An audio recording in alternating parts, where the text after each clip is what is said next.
ನಾರಾಯಣಂ ನರಸಖಂ ಶರಣಂ ಪ್ರಪದ್ಯೆ. ಹರಯೇ ನಮಃ, ಕೃಷ್ಣಾಯ ನಮಃ, ಶ್ರೀ ಗುರುಭ್ಯೋ ನಮಃ. ಭಾಗವತದ 2ನೇ ಸ್ಕಂದದ 7ನೇ ಅಧ್ಯಾಯದ 6 ಮತ್ತು 7 ಶ್ಲೋಕಗಳ ಅರ್ಥಗಳನ್ನು ನಾವು ಈಗಾಗಲೇ ಗಮನಿಸಿದ್ದೇವೆ. ಅಲ್ಲಿ ವಿಜಯಧ್ವಜರು ಹೇಳಿದ ಅರ್ಥಗಳನ್ನು ಗಮನಿಸಿದ್ದೇವೆ. ನರ, ನಾರಾಯಣ, ಹರಿ ಮತ್ತು ಕೃಷ್ಣ ಅಂತ 4 ಯಮಧರ್ಮನಿಗೆ ಮೂರ್ತಿ ದೇವಿಯಲ್ಲಿ ಹುಟ್ಟಿದ ಮಕ್ಕಳು. ನರನಾರಾಯಣ ಅನ್ನುವ ಹೆಸರುಗಳು ಹೆಚ್ಚು ಪ್ರಚಲಿತ ಇವೆ.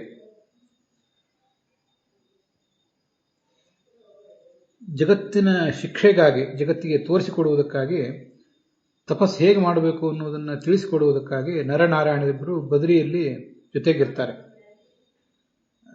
ಆದ್ದರಿಂದ ತಯೋರೇವ ಸ್ವಪದೇನ ಗ್ರಹಣಂ, ನರನಾರಾಯಣರಿಬ್ಬರನ್ನು ಭಾಗವತ ಆ ಶಬ್ದದಿಂದ ಹೇಳಿದೆ. ಹರಿಕೃಷ್ಣರ ಬಗ್ಗೆ ಹೆಚ್ಚು ಹೇಳಲಿಲ್ಲ. ನನ್ನ ಗಮನಕ್ಕೆ ಬಂದಂತೆ ಈ ಹರಿ ಮತ್ತು ಕೃಷ್ಣ ಅಂತ ಉಳಿದೆರಡು ಭಗವಂತನ ಅವತಾರಗಳೇನಿವೆ ಅವುಗಳ ಬಗ್ಗೆ ನಮಗೆ ಉಪಲಬ್ಧ ಇರುವಂಥ ಗ್ರಂಥಗಳಲ್ಲಿ ಕಾಣಿಸುವುದಿಲ್ಲ. ಹೀಗೆ ಕೆಲವು ಷಾಡ್ಗುಣ್ಯ ಮೊದಲಾದ ಗ್ರಂಥಗಳಲ್ಲಿ ಮಾತ್ರ, ಹಾಗೆ ಆಚಾರ್ಯರು ಸರ್ವಮೂಲದಲ್ಲಿ ಉದ್ಧರಿಸಿದ ಕೆಲವು ಗ್ರಂಥಗಳಲ್ಲಿ ಮಾತ್ರ ಅದು ಕಾಣಿಸ್ತದೆ.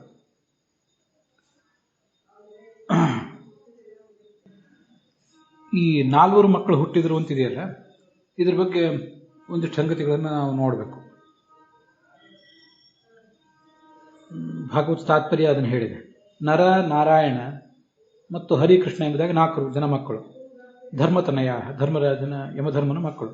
ಅದರಲ್ಲಿ ನಾರಾಯಣ ಮತ್ತು ಹರಿಕೃಷ್ಣ ಈ 3 ರೂಪಗಳು ಸ್ವಯಂ ಭಗವಂತನೇ. ಅದರಲ್ಲಿ ಬೇರೆ ಯಾರ ಮಿಶ್ರಣವಿಲ್ಲ. ಇನ್ನು ನರ ಅಂತ ಏನಿದ್ದಾನಲ್ಲ, ಅವನು ಒಬ್ಬ ಈ ಯಮಧರ್ಮನ ಮಗನೇ. ಆದರೆ ಅನಂತ ಅಂದರೆ ಶೇಷ, ಆ ಶೇಷನೇ ನರ ಎಂಬ ಹೆಸರಿನಿಂದ ಅವತಾರ ಮಾಡಿದ್ದ. ಭಗವಂತ ಹೇಗೆ ನಾರಾಯಣ, ಹರಿಕೃಷ್ಣ 3 ಅವತಾರಗಳನ್ನು ತಾಳಿದ, ಹಾಗೆ ಶೇಷನೇ ನರ ಎಂಬ ರೂಪವನ್ನು ತಾಳಿದ. ಹೀಗೆ ಅವರಿಗೆ 4 ಜನ ಮಕ್ಕಳು. 3 ಜನ ಸ್ವಯಂ ಭಗವಂತ, ಇನ್ನು ಒಬ್ಬ ಶೇಷ. ಆ ನರ ಎಂಬ ಅವತಾರ ಏನು ತಾಳಿದ್ದಾನಲ್ಲ ಶೇಷ, ಅವನೊಳಗೆ ನರ ಎಂಬ ಹೆಸರಿನಿಂದ ಭಗವಂತ ಇದ್ದಾನೆ. ತಸ್ಮಿಂಸ್ತು ನರನಾಮವಾನ್ ವಿಶೇಷೇಣ ಸ್ವಯಂ ವಿಷ್ಣು. ಈಗ ಭಗವಂತ ಅವನೊಳಗಿದ್ದಾನೆ ಅಂತ ಹೇಳುವುದಕ್ಕೆ ಅರ್ಥ, ಭಗವಂತ ನಮ್ಮೊಳಗೂ ಇದ್ದಾನೆ. ನಮ್ಮ ಮಕ್ಕಳು, ನಮ್ಮ ಹೆಂಡತಿ ಎಲ್ಲರೊಳಗೂ ಭಗವಂತ ಇದ್ದೇ ಇದ್ದಾನೆ. ಇಲ್ಲಿ ಹೇಳುವುದೇನೆಂದರೆ ವಿಶೇಷೇಣ ಅಂತ.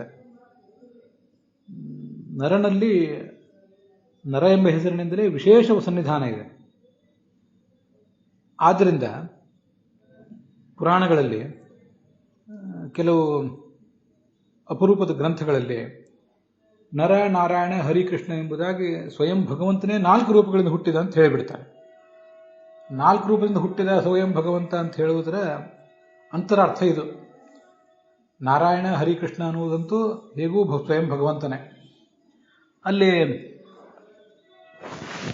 ನರ ಏನು ಶೇಷ ಇದ್ದಾನೆ, ಅವನೊಳಗೆ ನರ ಎಂಬ ಹೆಸರಿನಿಂದ ಭಗವಂತ ಇದ್ದಾನೆ ಎಂಬ ದೃಷ್ಟಿಯಿಂದ ಈ 4 ಕೂಡ ಭಗವಂತನ ಅವತಾರ ಅಂತ ಹೇಳ್ತಾರೆ. ಆದರೆ ನರ ಅನ್ನೋದೊಂದನ್ನು ಮಾತ್ರ ಹೊರಗೆ ಶೇಷ ಇದ್ದಾನೆ, ಎಲ್ಲರಿಗೂ ಕಾಣಿಸುವಂತೆ ಶೇಷನ ಅವತಾರಿಯಾದ ನರ ಇದ್ದಾನೆ. ಅವನೊಳಗೆ ಆವಿಷ್ಟನಾಗಿ ಭಗವಂತ ಇದ್ದಾನೆ ಅಂತ ಹೀಗೆ ತಿಳ್ಕೊಳ್ಬೇಕು.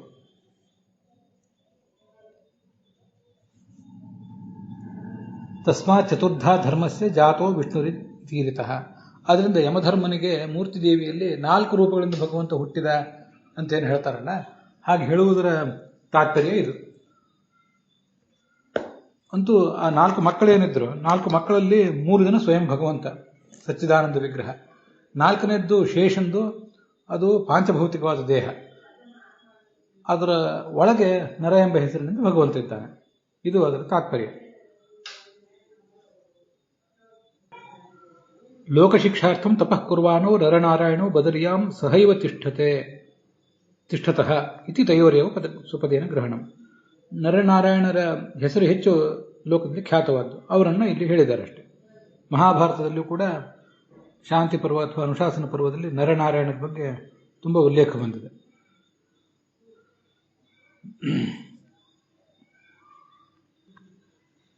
ನಾನು ಕಳೆದ ದಿವಸ ಹೇಳಿದಂತೆ, ನಾವು ಹೋಗುವ ಬದರಿಯಲ್ಲಿ ನರ ಪರ್ವತ, ನಾರಾಯಣ ಪರ್ವತ, ಅಂತ 2 ಪರ್ವತಗಳಿವೆ. ನಾವು ಹೋಗುವ ಬದರಿ, ಇದನ್ನೇನು ಚಿಕ್ಕ ಬದರಿ ಅಂತ ಕರೀತಾರೆ, ಇಲ್ಲೂ ಕೂಡ ನರನಾರಾಯಣರು ಇರ್ತಾರೆ.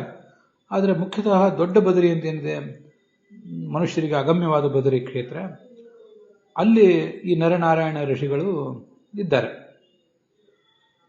ಮತ್ತೆ ನಾವೀಗ ನೋಡುವ ಚಿಕ್ಕ ಬದರಿ ಏನಿದೆ, ನರನಾರಾಯಣ ಪರ್ವತಗಳಿವೆ. ನರನಾರಾಯಣ ಪರ್ವತ ಇವರು ಮಧ್ಯೆ ಅಂತ ಅಲ್ಲಿ ಸಂಕಲ್ಪ ಮಾಡ್ತೇವೆ. ಅಲ್ಲಿ ಸಮೀಪದಲ್ಲಿ ಪಶ್ಚಿಮ ತೀರದಲ್ಲಿ ದೇವಾಲಯ ಇರುವುದು ಪಶ್ಚಿಮ ತೀರದಲ್ಲಿ. ಆ ದೇವಾಲಯದಿಂದ ಸ್ವಲ್ಪ ದೂರದಲ್ಲಿ ಪಶ್ಚಿಮ ತೀರದಲ್ಲಿ ಊರ್ವಶಿ ಮಂದಿರ ಒಂದಿದೆ. ಊರ್ವಶಿಗೆ ಸಂಬಂಧಪಟ್ಟಂತೆ ಒಂದು ಜಯಂತಿ ಅಥವಾ ಒಂದೇನೋ ಹಬ್ಬ ಅಲ್ಲಿ ಪ್ರತಿ ವರ್ಷ ನಡೀತದೆ, ಶ್ರಾವಣ ಭಾದ್ರಪದ ಈ ಪ್ರಸಂಗದಲ್ಲಿ.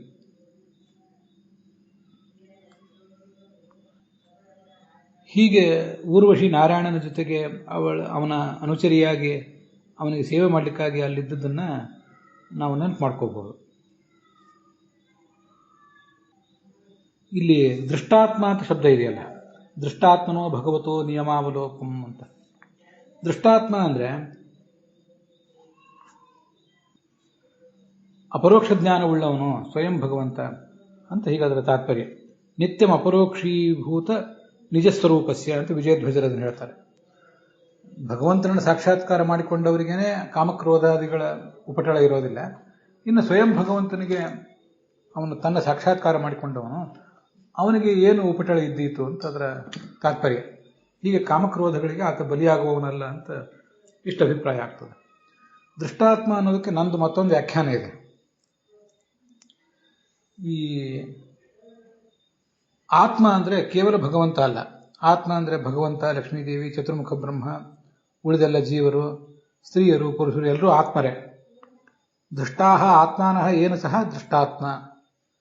ಭಗವಂತ ತನ್ನ ಬಗ್ಗೆ ತಿಳಿದಿದ್ದಾನೆ, ಲಕ್ಷ್ಮಿ ಬಗ್ಗೆ ತಿಳಿದಿದ್ದಾನೆ, ಜಗತ್ತಿನ ಎಲ್ಲ ಸ್ತ್ರೀ ಪುರುಷರ ಬಗ್ಗೆ ತಿಳಿದಿದ್ದಾನೆ. ನಮಗೆ ಕಾಮಕ್ರೋಧಗಳ ಉಪಟಳ ಯಾಕಾಗ್ತದೆ? ನಮಗೆ ತತ್ವಜ್ಞಾನ ಇಲ್ಲ. ಆದ್ದರಿಂದ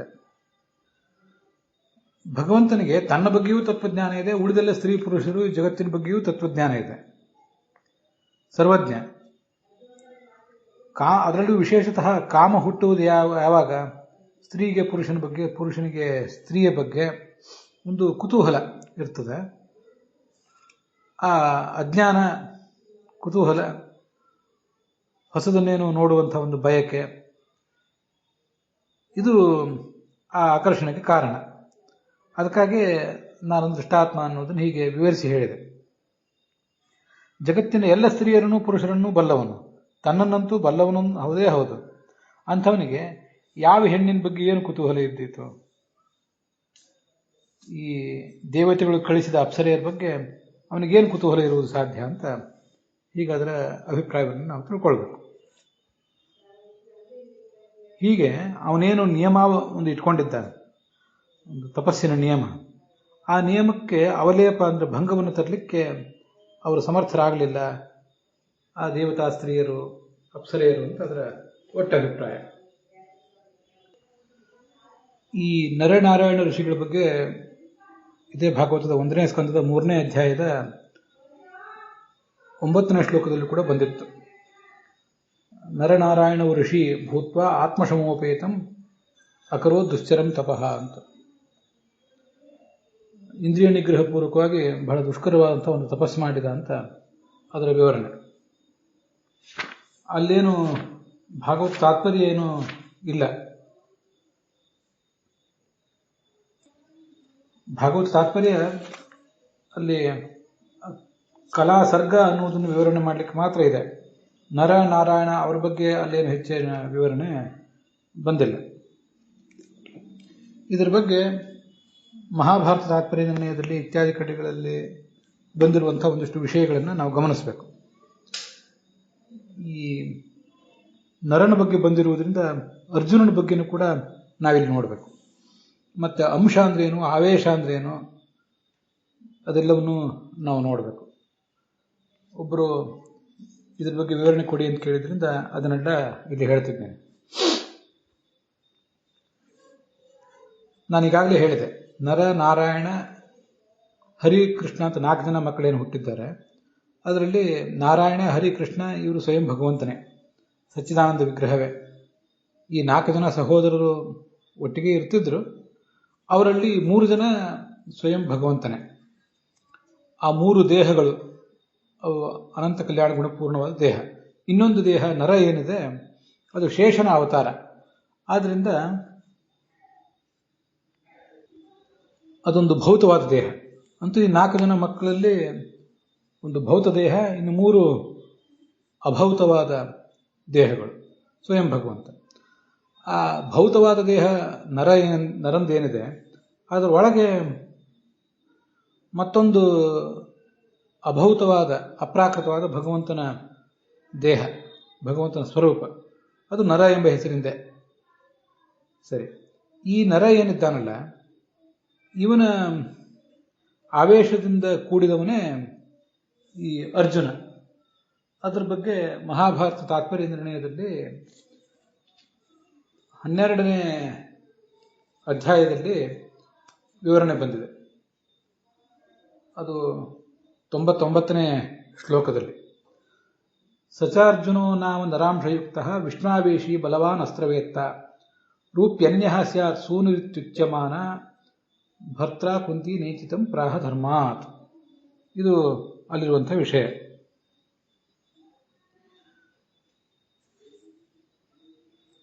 ಅದಕ್ಕಿಂತ ಮುಂಚೆ 98ನೇ ಶ್ಲೋಕದಲ್ಲಿ ಹೀಗಿದೆ: ಯಮಧರ್ಮನಿಂದ ಧರ್ಮರಾಜ ಹುಟ್ಟಿದ, ಮುಖ್ಯ ಪ್ರಾಣನಿಂದ ಭೀಮಸೇನ ಹುಟ್ಟಿದ. ಮುಂದೆ 98ನೇ ಶ್ಲೋಕದಲ್ಲಿ ಇಂದ್ರನನ್ನು ಕರೆದರು. ಆ ಇಂದ್ರ ಕುಂತಿಯಲ್ಲಿ ಅರ್ಜುನನನ್ನು ಹುಟ್ಟಿಸಿದ. ಇಂದ್ರ ತತಃ ಪ್ರಜಜ್ಞೆ ಸ್ವಯಮೇವ ಶಕ್ರಃ. ಅಲ್ಲಿ ಸ್ವಯಂ ಇಂದ್ರನೇ ಅರ್ಜುನ ಎಂಬ ಹೆಸರಿನಿಂದ ಹುಟ್ಟಿದ. ಅವನಲ್ಲಿ ನರನ ಅಂಶ ಇತ್ತು, ವಿಷ್ಣುವಿನ ಆವೇಶವೂ ಕೂಡ ಇತ್ತು, ಮಹಾಬಲಿಷ್ಠನಾಗಿದ್ದ, ಶಸ್ತ್ರಾಸ್ತ್ರಗಳನ್ನು ಬಲ್ಲವನಾಗಿದ್ದ. ಇದು ಅಲ್ಲಿನ ತಾತ್ಪರ್ಯ. ಇಲ್ಲಿ ನಾವು ಗಮನಿಸಬೇಕಾದದ್ದೇನೆಂದರೆ, ಅರ್ಜುನ ಅಂತ ಒಂದೇನು ಅವತಾರ ಈ ಭೂಮಿಯಲ್ಲಿ ಇತ್ತಲ್ಲ, ಸಂಚಾರ ಮಾಡ್ತಿತ್ತಲ್ಲ, ಅದು ಇಂದ್ರನ ಅಂಶ, ಶೇಷನ ಅರ್ಥಾತ್ ನರನ ಆವೇಶ. ಸಾಮಾನ್ಯವಾಗಿ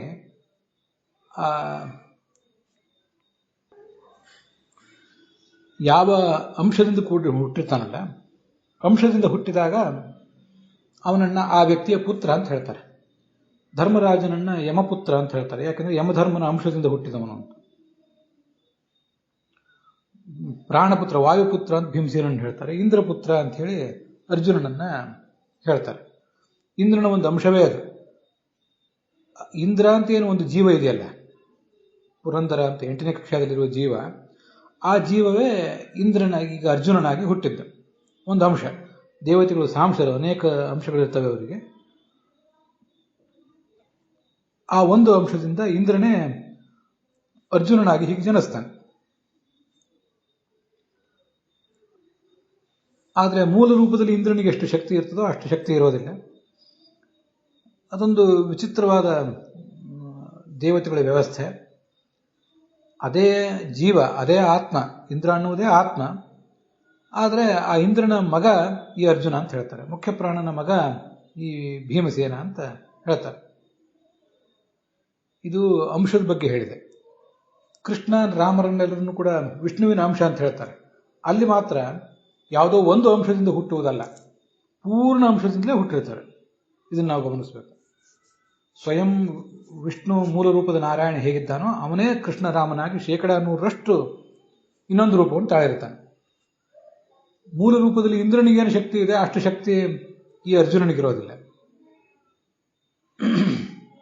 ಮೂಲ ರೂಪದಲ್ಲಿ ಮುಖ್ಯ ಪ್ರಾಣನಿಗೆ ಎಷ್ಟಿರ್ತದೋ ಅಷ್ಟು ಶಕ್ತಿ ಈ ಭೀಮಸೇನ, ಹನುಮಂತ ಇತ್ಯಾದಿಗಳಿಗೆ ಇರೋದಿಲ್ಲ. ಒಂದು ಸ್ವಲ್ಪ ವ್ಯತ್ಯಾಸ ಇರ್ತದೆ. ಅದೆಲ್ಲ ಭಾಗವತದ 11ನೇ ಸ್ಕಂದದಲ್ಲಿ ಬಂದಿದೆ. ಮುಖ್ಯ ಪ್ರಾಣ ಇವನು ಯಾವತ್ತೂ ಮಧ್ಯಮ ಪ್ರಾಣ. ಒಂದು ಕಡೆ ಭಗವಂತ ಇದ್ದಾನೆ, ಮೂಲ ರೂಪದ ನಾರಾಯಣ ಏನಿದ್ದಾನೆ 100% ಅವನೇ ರಾಮ ಕೃಷ್ಣ. ಇನ್ನೊಂದು ಕಡೆ ಈ ಇಂದ್ರಾದಿ ದೇವತೆಗಳಿದ್ದಾರೆ. ಆ ಇಂದ್ರಾದಿ ದೇವತೆಗಳಿಂದ ಹುಟ್ಟಿದ ಅರ್ಜುನಾದಿಗಳಿಗೆ ತಾವು ಯಾರಿಂದ ಹುಟ್ಟಿದ್ದೀವಿ, ಯಾರ ಅಂಶ ಅನ್ನುವುದೇ ಕೆಲವು ಸರಿ ಮರ್ತು ಹೋಗಿಬಿಡ್ತದೆ. ಮತ್ತೆ ಭಗವಂತನಿಗೆ ವಿರೋಧವನ್ನು ಕೂಡ ಅವರು ಮಾಡ್ತಿರ್ತಾರೆ. ಇಷ್ಟು ವ್ಯತ್ಯಾಸ ಇರ್ತದೆ. ಆ ಒಂದು ತುದಿಯಲ್ಲಿರುವ ಭಗವಂತನಿಗೂ ಒಂದು ಕೃಷ್ಣರಾಮಾದಿಗಳು, ಇನ್ನೊಂದು ತುದಿಯಲ್ಲಿರುವಂತಹ ಅರ್ಜುನ ಇಂದ್ರಾದಿಗಳಿಗೂ ಇಷ್ಟು ವ್ಯತ್ಯಾಸ ಇರ್ತದೆ. ಮೂಲ ರೂಪದ ಇಂದ್ರಗಳಲ್ಲಿರುವ ಶಕ್ತಿಗಳಂತೂ ಇರೋದೇ ಇಲ್ಲ, ಬಹಳ ಕಡಿಮೆ ಇರ್ತವೆ. ತಾರತಮ್ಯ ಕಕ್ಷಾದಲ್ಲಿ ಕೆಳಗೆ ಬಂದಂತೆ ಆ ಶಕ್ತಿ, ಮೂಲ ರೂಪದ ಶಕ್ತಿ, ಗುಣ ಇವೆಲ್ಲವೂ ಕೂಡ ಕಡಿಮೆ ಆಗ್ತವೆ. ಇದರ ನಡುವೆ ಇರುವಂತಹ ಮುಖ್ಯ ಪ್ರಾಣ ಏನಿದ್ದಾನೆ, ಅವನಿಗೆ ಮೂಲ ರೂಪದ ಮುಖ್ಯ ಪ್ರಾಣನಲ್ಲಿರುವ ಎಲ್ಲಾ ಶಕ್ತಿಗಳು ಇಲ್ಲಿ ಇರೋದಿಲ್ಲ, ಸ್ವಲ್ಪ ಕಡಿಮೆ ಆಗ್ತದೆ. ಅದಕ್ಕೆ ಇದನ್ನು ಬಹಳ ಎಚ್ಚರಿಕೆಯಿಂದ ಕೇಳಬೇಕು ಅಂತ ಹೇಳಿದೆ. 11ನೇ ಸ್ಕಂದದಲ್ಲಿ ಆ ಪ್ರಮೇಯ ಪ್ರತಿಪಾದಿತ ಆಗಿದೆ. ಆ ಮುಖ್ಯ ಪ್ರಾಣನಿಗೂ ಭೀಮಸೇನಿಗೂ, ಮುಖ್ಯ ಪ್ರಾಣನಿಗೂ ಮಧ್ವನಿಗೂ, ಮುಖ್ಯ ಪ್ರಾಣನಿಗೂ ಹನುಮಂತನಿಗೂ ಯಾವುದೇ ವ್ಯತ್ಯಾಸವನ್ನು ತಿಳಿಯಬಾರದು. ಹಾಗೆ ತಿಳಿದು ಬಿಟ್ರೆ ಅದು ದುರ್ಗತಿ ಕಾರಣ ಆಗ್ತದೆ ಅಂತ ಹೀಗೆಲ್ಲ ಕೆಲವು ಕಡೆ ಕೇಳಿ ಬರ್ತದೆ. ಅಂಥ ಮಾತುಗಳನ್ನೆಲ್ಲ ಬಹಳ ಎಚ್ಚರಿಕೆಯಿಂದ ನೋಡಬೇಕು. ಆಚಾರ್ಯರ ನಿರ್ಣಯ ಈ ದಿಕ್ಕಿನಲ್ಲಿ ತುಂಬಾ ಸ್ಪಷ್ಟವಾಗಿದೆ. ಮತ್ತೆ ಅದನ್ನ ಗೋವಿಂದಾಚಾರ್ಯರು, ಪುರಾಣಿಕಾಚಾರ್ಯರು ಮೊದಲಾದವರ ಜೊತೆ ನಾನು ಸಂವಾದ ಕೂಡ ಮಾಡಿ ಸ್ಪಷ್ಟವಾದ ನಿರ್ಧಾರದ ಧ್ವನಿಯಲ್ಲಿ ಹೇಳ್ತಿದ್ದೇನೆ. ಮೂಲ ಮುಖ್ಯ ಪ್ರಾಣನಿಗಿರುವಷ್ಟು ಶಕ್ತಿ ಭೀಮ, ಮಧ್ವ, ಹನುಮಂತ ಇವರಿಗಿರೋದಿಲ್ಲ. ಅದರಲ್ಲೂ ಹನುಮಂತನಿಗಿದ್ದಷ್ಟು ಭೀಮನಿಗಿರೋದಿಲ್ಲ, ಭೀಮನಿಗಿದ್ದಷ್ಟು ಮಧ್ವನಿಗಿರೋದಿಲ್ಲ. ಹೀಗೆ ವ್ಯತ್ಯಾಸ ಆಗ್ತದೆ. ಯುಗ ಪ್ರಮಾಣದಿಂದ ಮತ್ತಷ್ಟು ಸ್ವಲ್ಪ ವ್ಯತ್ಯಾಸ ಆಗಿರ್ತದೆ. ಆದರೆ ಅರ್ಜುನಾದಿಗಳಿಗೆ ತಾವು ಇಂದ್ರನ ಅವತಾರ ಅನ್ನೋದು ಹೇಗೆ ಮರ್ತು ಹೋಗ್ತದ, ಅಂಥವೆಲ್ಲ ಮರೆವು ಇತ್ಯಾದಿಗಳು ಭೀಮಸೇನ, ಮಧ್ವ ಇತ್ಯಾದಿಗಳಿಗೆ ಇರೋದಿಲ್ಲ. ಭಗವಂತನಿಗೆ ಅವರು ವಿರೋಧವನ್ನು ಮಾಡೋದಿಲ್ಲ. ಆದರೆ ಮೂಲ ರೂಪದ ಪೂರ್ಣ ಶಕ್ತಿ ಇರೋದಿಲ್ಲ. ಅದನ್ನು ಹೇಳ್ತಾರೆ ಗೋವಿಂದಾಚಾರ್ಯ. 99.99% ಒಂದೇ ಇರ್ತಾರೆ, ಸ್ವಲ್ಪ ವ್ಯತ್ಯಾಸ ಇದ್ದೇ ಇರ್ತದೆ ಅಂತ. ಸ್ವಲ್ಪವೂ ವ್ಯತ್ಯಾಸ ಇಲ್ಲ ಅನ್ನಬಾರದು. ಅದು ಆಚಾರ್ಯರ ಭಾಗವತ ತಾತ್ಪರ್ಯಕ್ಕೆ ವಿರುದ್ಧ. ಅದು ಮುಂದೆ 11ನೇ ಸ್ಕಂದದಲ್ಲಿ ಬರ್ತದೆ. ಅದನ್ನು ನಾನು ಇಲ್ಲೇನು ಹೇಳಲಿಕ್ಕೆ ಹೋಗೋದಿಲ್ಲ. ಅದು ಈಗ ನಾವು ಇಲ್ಲಿ ಹೇಳಬೇಕಾದ ಪ್ರಮೇಯ ಅಲ್ಲ. ಅಂತೂ ಸ್ವಯಂ ವಿಷ್ಣುವೇ ಕೃಷ್ಣ ರಾಮಾದಿ ರೂಪದಿಂದ ಹುಟ್ಟುವುದರಿಂದ ವಿಷ್ಣುವಿನ ಮಗ ಕೃಷ್ಣ ರಾಮ ಅಂತ ಯಾರು ಹೇಳೋದಿಲ್ಲ. ಆದರೆ ಮುಖ್ಯ ಪ್ರಾಣನ ಮಗ ಭೀಮಸೇನ ಹೀಗೆಲ್ಲ ಹೇಳ್ತಾರೆ. ಯಾಕೆ ಅಂದರೆ ಪೂರ್ಣವಾಗಿ ಆ ಮೂಲ ರೂಪ ಇಲ್ಲಿ ಹುಟ್ಟುವುದಿಲ್ಲ. ಆದ್ದರಿಂದ ಈ ವ್ಯತ್ಯಾಸಗಳು, ಈ ಒಂದು ಮಗ ಇತ್ಯಾದಿ ವ್ಯವಹಾರಗಳು ಕೂಡ ಕೂಡ್ತವೆ. ಈ ವಿಷಯವನ್ನು ಹಿಂದೆ ಒಂದು ಬಾರಿ ಕೂಡ ಹೇಳಿದ್ದೆ. ಇಲ್ಲಿ ಅಂತೂ ದೇವತೆಗಳು ಸಾಂಸರಾದ್ದರಿಂದ ಪರಮಾತ್ಮ ಮತ್ತು ಲಕ್ಷ್ಮಿಯಂತೂ ಪೂರ್ಣ ರೂಪದಿಂದ ಹುಟ್ಟುತ್ತಾರೆ. ಚತುರ್ಮುಖ ಬ್ರಹ್ಮನಿಗೆ ಅವತಾರ ಇಲ್ಲ, ಸರಸ್ವತಿಗೂ ಅವತಾರ ಇಲ್ಲ. ಮುಖ್ಯ ಪ್ರಾಣ ಮತ್ತು ಭಾರತೀ ದೇವಿಯರು ಹೀಗೆ ಅವರಿಂದ ಆರಂಭಿಸಿ ಶೇಷ, ರುದ್ರ ಇವರೆಲ್ಲರೂ ಕೂಡ ಹೀಗೆ ಅವತಾರ ರೂಪದಿಂದ ಒಂದೊಂದು ಅಂಶದಿಂದ ಹುಟ್ಟುತ್ತಾರೆ. ಗರುಡನಿಗೆ ಅವತಾರ ಇಲ್ಲ. ಇಂದ್ರಾದಿಗಳು ಎಲ್ಲರೂ ಕೂಡ ಹೀಗೆ ಅವತಾರ ಮಾಡ್ತಾ ಹೋಗ್ತಾರೆ. ಆ ಮೂಲ ರೂಪದಲ್ಲಿ, ಮೂಲ ಲೋಕದಲ್ಲಿ ಏನೊಂದು ಜೀವ ಇರ್ತದೆ, ಆ ಜೀವವೇ ಒಂದು ಅಂಶದಿಂದ ಇಲ್ಲಿ ಬಂದು ಹುಟ್ಟುತ್ತದೆ. ಆದ್ರಿಂದ ಅರ್ಜುನನನ್ನ ಇಂದ್ರನ ಅಂಶ ಅನ್ಬೇಕು. ಅರ್ಜುನನ ಆ ದೇಹದಲ್ಲಿ ಇದ್ದದ್ದು ಇಂದ್ರನ ಆತ್ಮವೇ ಒಂದು ಅಂಶದಿಂದ.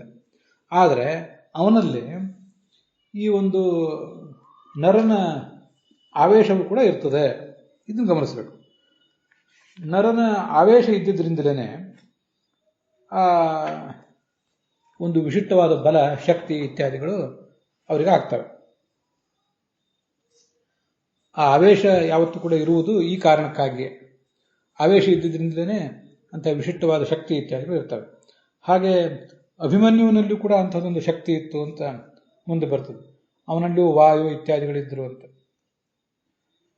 ಅಂತೂ ಒಂದು ವಿಶಿಷ್ಟವಾದ ಶಕ್ತಿ, ಜ್ಞಾನ ಇತ್ಯಾದಿಗಳು ಬರುವುದಕ್ಕಾಗಿ ಮೂಲ ಅಂಶ ಒಂದು ಅಲ್ಲದೇನೆ ಆವೇಶ ಬೇರೆ ಒಂದು ಸೇರ್ಕೊಂಡಿರ್ತದೆ. ಆದರೆ ಅರ್ಜುನನ ಆ ದೇಹದಲ್ಲಿ ಇದ್ದ ಶೇಷನ ಆವೇಶ ಇದೆ, ಅದು ಶೇಷನ ಅಂಶ ಅಂತ ಅದಕ್ಕೆ ಹೇಳಬಾರದು.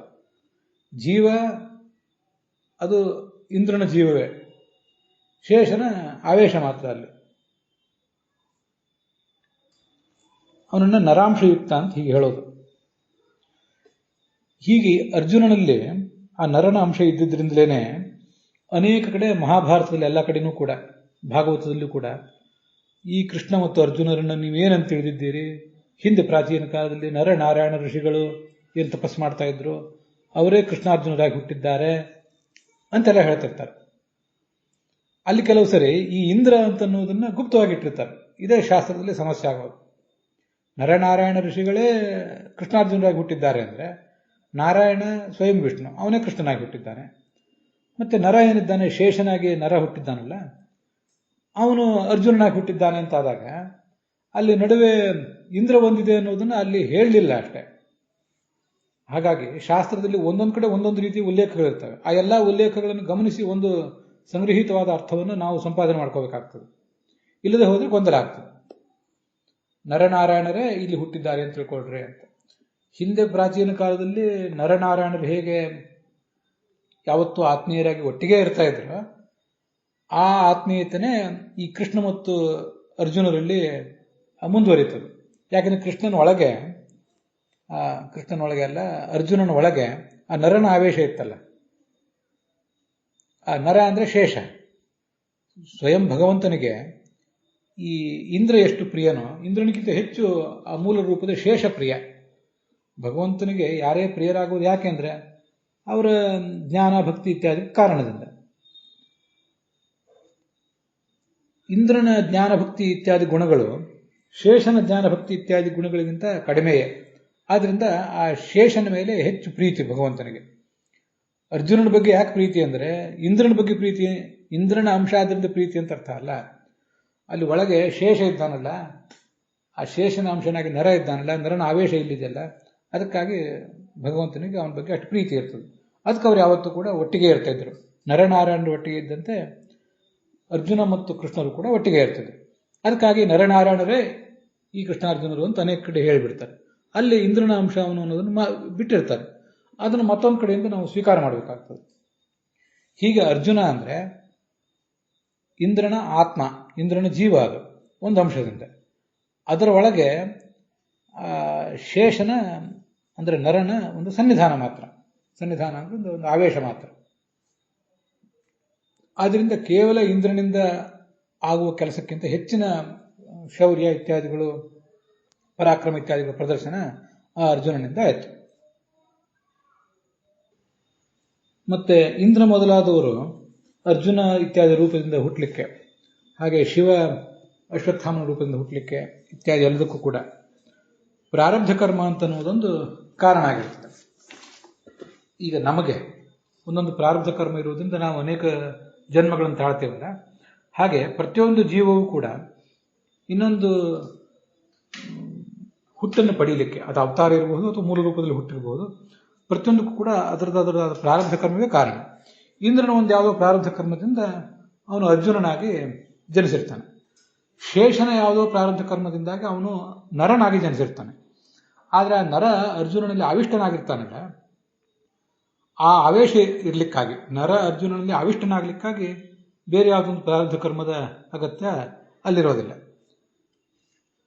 ಆ ಪ್ರಾರಬ್ಧ ಕರ್ಮ ಅನ್ನೋದು ಕೇವಲ ಇಂದ್ರನಿಗೆ ಮಾತ್ರ ಸಂಬಂಧಪಟ್ಟದ್ದು. ಇಂದ್ರನ ಪ್ರಾರಬ್ಧ ಕರ್ಮದಿಂದ ಅವನು ಅರ್ಜುನನಾಗಿ ಹುಟ್ಟೋದಷ್ಟೇ. ಇದನ್ನು ಗಮನಿಸಬೇಕು. ಅಂತೂ ನಾವು ಮಾಡಿದ ಕರ್ಮಗಳಿಂದಲೇ ನಮಗೆ ಜನನ. ಇಂದ್ರ ಮಾಡಿದ ಕರ್ಮದಿಂದ ಅವನಿಗೆ ಜನನ, ಅವತಾರಗಳು. ಶೇಷ ಮಾಡಿದ ಕರ್ಮದಿಂದ ಅವನಿಗೆ ನರನಾಗಿ ಬಲರಾಮನಾಗಿ ಜನನ. ಆದರೆ ಆ ಶೇಷನಿಗೆ ಅಂದ್ರೆ ನರನಿಗೆ ಅರ್ಜುನಲ್ಲಿ ಆವೇಶ ಏನಿದೆ ಅದು ಕರ್ಮದಿಂದ ಬಂದದ್ದಲ್ಲ, ಪ್ರಾರಬ್ಧ ಕರ್ಮದಿಂದ ಬಂದ ಜನನ ಅಲ್ಲ. ಅದು ಕೇವಲ ಆವೇಶ. ಆವೇಶ ಅನ್ನೋದನ್ನು ನಾವು ಸನ್ನಿಧಾನ ಅಂತ ಹೇಳ್ಬೋದು. ಇಂದ್ರನಲ್ಲಿ ಅರ್ಜುನನ ಸನ್ನಿಧಾನ ಅಲ್ಲ, ಅದು ಸಾಕ್ಷಾತ್ತಾಗಿ ಆ ಜೀವವೇ, ಆದರೆ ಒಂದು ಅಂಶದಿಂದ, ಪೂರ್ಣ ಅಂಶದಿಂದ ಅಲ್ಲ. ಮುಂದಿನ 7ನೇ ಶ್ಲೋಕದ ಅರ್ಥವನ್ನಂತೂ ನೋಡಿದ್ದೇವೆ. ಕೊನೆಗೆ ಅದನ್ನೊಂದು ಬಾರಿ ಸಂಕ್ಷಿಪ್ತವಾಗಿ ಹೇಳಿ ಆ ಶ್ಲೋಕವನ್ನು ಮುಗಿಸ್ತೇನೆ. ಶಿವ ಮೊದಲಾದವರು ತಮ್ಮ ಕೋಪದ ಕಣ್ಣಿನಿಂದ, 3ನೇ ಕಣ್ಣಿನಿಂದ ಕಾಮನನ್ನು ಸುಟ್ಟಾಕಿದ್ದಾರೆ. ಆದರೆ ಕೋಪವನ್ನು ಬಿಡ್ಲಿಕ್ಕೆ ಅವ್ರಿಗೆ ಆಗಲಿಲ್ಲ. ಆ ಕೋಪ ಅನ್ನೋದು ತನ್ನನ್ನೇ ಸುಟ್ಟಾಕುವಂಥ ಒಂದು ಗುಣ. ಅದಕ್ಕೆ ಶಾಂತಿ ಪರರ ವೈರಿ, ಸಿಟ್ಟು ತನ್ನ ವೈರಿ ಅಂತ ಹೇಳೋದು. ಅಂಥ ಕೋಪವೂ ನಾರಾಯಣನ ಅಂತಃಕರಣದೊಳಗೆ ಪ್ರವೇಶ ಮಾಡಲಿಲ್ಲ. ಕಾಮ ಹೇಗಲ್ಲಿ ಬರ್ತದೆ ಅಂತ ಇಷ್ಟವಾದ ಶ್ಲೋಕ. ಅದನ್ನು ಇವತ್ತು ನಾವು ನೋಡಿದ್ದೀವಿ. ಅಲ್ಲಿಗೆ ಈ ಭಾಗ ಸಮಾಪ್ತ ಆಗಿದೆ.